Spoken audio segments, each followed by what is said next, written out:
To all, అందరికీ మహాశివరాత్రి శుభాకాంక్షలు. ఎలా ఉన్నారు?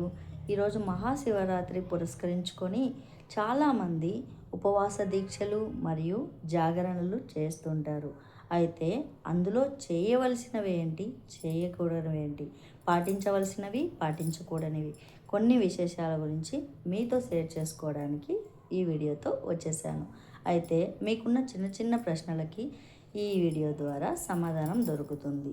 అయితే మీరు శివరాత్రి రోజు ఉపవాసం జాగరణ విషయాలలో ఉన్న కొన్ని ప్రశ్నలకి సమాధానం కావాలంటే ఈ వీడియోని చివరి వరకు స్కిప్ చేయకుండా చూసేయండి. అయితే ముందుగా ఉపవాసం అనేది కేవలం ఉపవాసం అంటే ఆహార పదార్థాలను మానేయడం మాత్రమే కాదు.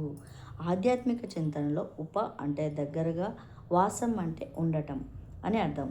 అంటే ఆహార పదార్థాలను వదిలేసి మనసుని దేవునిపైన నిగ్రహం ఉంచి దేవునిని ఆధ్యాత్మిక చింతనగా భావించి శక్తితో పూజించడాన్ని, భక్తితో సేవించడాన్ని ఉపవాసం అంటారు. అయితే ఈ ఉపవాసాలు చాలా కఠినంగా, అంటే మంచినీళ్ళు కూడా తాగకుండా ఉదయం నుంచి సాయంత్రం వరకు ఇలా ఉపవాసం ఉన్న వాళ్ళను అశేషమైన ఫలితాన్ని పొందుతారు. శివుని కృపా కటాక్షాలకు పాత్రులవుతారు. అయితే మనకున్న ఆరోగ్య సమస్యల రీత్యా, వయసు రీత్యా ఉపవాసాన్ని కఠినంగా ఉండలేని వాళ్ళ కోసం కొన్ని నిబంధనలు సడలించి మనము సాత్విక భోజనం చేయొచ్చు అనేది చెప్పాము. సాత్విక భోజనం అంటే కొన్ని అంటే పండ్లు పలహారాలు మీన్స్ అరటి పండ్లు, ద్రాక్ష పండ్లు, యాపిల్ పండ్లు మరియు పాలు, పెరుగు, మజ్జిగ ఇలాంటివి తీసుకుంటూ అండ్ కొబ్బరి నీళ్ళు కూడా తాగొచ్చు.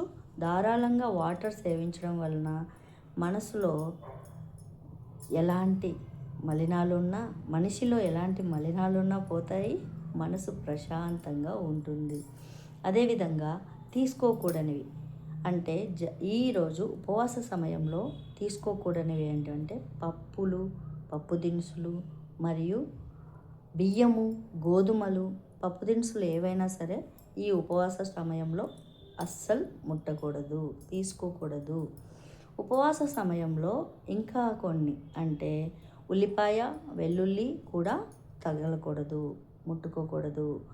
ఈ ఉపవాస సమయంలో మీరు ఉప్పుకు బదులుగా మీరు తినే సాత్విక భోజనం అంటే అల్పాహారంలో కూడా ఉప్పుకి బదులుగా సైంధవ లవణాన్ని ఉపయోగించడం మంచి శ్రేయస్కరం.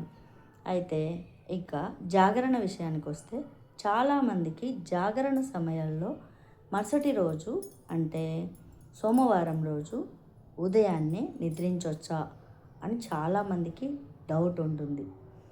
అయితే పొరపాటున కూడా ఆదివారం రోజు రాత్రి చేసిన జాగరణ ఫలితం పొందాలి అంటే సోమవారం రోజు ఉదయం అస్సలు నిద్రించకూడదు. ఉదయం సమయాలలో నిద్రించే నిద్ర బద్ధకాన్ని పెంచుతుంది మరియు శరీరంలో కొన్ని అవయవాలను స్తంభింపజేస్తుంది, అనారోగ్యానికి కారణమవుతుంది.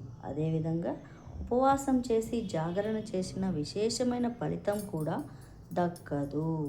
కాబట్టి ఉపవాసం సమయంలో ఉన్న జాగరణ మరుసటి రోజు అంటే సోమవారం రోజు రాత్రి వరకు కూడా ఎవ్వరూ నిద్రించకూడదు. అయితే ఉపవాసం ఎప్పుడు వదలాలి, ఏ సమయాలలో వదలాలి అనే దాని గురించి కూడా ఒక విశేషమైన పర్టికులర్ సమయం ఉంది. ఆ సమయం ఏంటంటే ఆదివారం రోజు ఉపవాసం ఉన్న వాళ్ళకి సోమవారం రోజు ఉదయము 6:40 నుంచి 12:40 వరకు పారణ అంటారు. ఉపవాసాన్ని విరమించడాన్ని పారణ అంటారు. పారణ సమయం ఇదన్నమాట. పారణ సమయంలో మనము శివుడికి నైవేద్యం పెట్టి, దీపం పెట్టి దీపారాధన చేసుకొని గుడికి వెళ్ళొచ్చు, లేదా ఇంట్లో అయినా పర్వాలేదు. ఉపవాసాన్ని, దీక్షను విరమించుకోవడాన్ని పారణ చేయడానికి మనము ముందుగా శివునికి దీపం నైవేద్యం సమర్పించి ఆ నైవేద్యాన్ని ప్రసాదంగా స్వీకరించి ఈ సమయాలలో మాత్రమే పారణ చేయాలి. పారణ చేసిన తర్వాత కూడా అంటే సోమవారం ఉదయము పారణ చేసిన సమయం నుంచి రాత్రి వరకు కూడా నిద్రించకూడదు. ఈ నిద్రపోని సమయాలలో కూడా శివుని ఆధ్యాత్మిక చింతనలోనే ఉండాలి. శివుని నామాలను జపించడం, శివనామ స్మరణ, శివుని స్మరించడం, శివుని ధ్యానించడం ఇలాంటివి చేసుకుంటూ ఆ రోజు రాత్రి అంటే సోమవారం రోజు రాత్రి సూర్యాస్తమయం తర్వాత కూడా శివదీపం వెలిగించి శివునికి నమస్కరించి ఆ తర్వాత మాత్రమే సుఖమైన నిద్రను పొందాలి. అప్పటి వరకు కూడా నిద్రించకూడదు. అయితే చాలామందికి డౌట్ ఉంటుంది, శివుడికి దీపం పెట్టిన తర్వాత చంద్రుణ్ణి దర్శించాలి, ఖచ్చితంగా దర్శించాలి అనే నియమం ఏమీ లేదు. ఇలాంటి అనుమానం పెట్టుకోవద్దు. ఒకవేళ చందమామ రాకపోవచ్చు, వర్షం కూడా రావచ్చు, కానీ చందమామను దర్శించాలనే నియమం ఉంది కదా, అదైతే లేదు. ఖచ్చితంగా దర్శించాలని లేదు, కానీ సూర్యాస్తమయం తర్వాత మాత్రం శివదీపం పెట్టిన తర్వాతనే మనం నిద్రించాలి. ఇప్పటి వరకు ఈ వీడియోలో ఉపవాసం గురించి, ఉపవాసంలో సడలింపుల గురించి, అల్పాహారం గురించి, అల్పాహారం తీసుకోవాల్సిన పదార్థాల గురించి, మరియు ఆధ్యాత్మికత గురించి, ఉపవాసం విశేషత గురించి, మరియు ఈ జాగరణ ఎప్పుడు పూర్తవుతుంది, శివుని కృపా కటాక్షాలకి ఎవరు పాత్రులవుతారు అనే దాని గురించి ఈ వీడియోలో తెలుసుకుందాం. ఈ వీడియో మీకు నచ్చినట్లయితే షేర్ చేయండి, సబ్స్క్రైబ్ చేయండి. ఇలాగే మీ ఫ్రెండ్స్ అండ్ ఫ్యామిలీస్కి ఇది ఉపయోగకరం అనుకుంటే షేర్ కూడా చేయండి. ఓం నమః శివాయ. మీకు ఈ వీడియో నచ్చినట్లయితే కామెంట్ రూపంలో ఓం నమః శివాయ అని కామెంట్ చేయండి. ధన్యవాదాలు.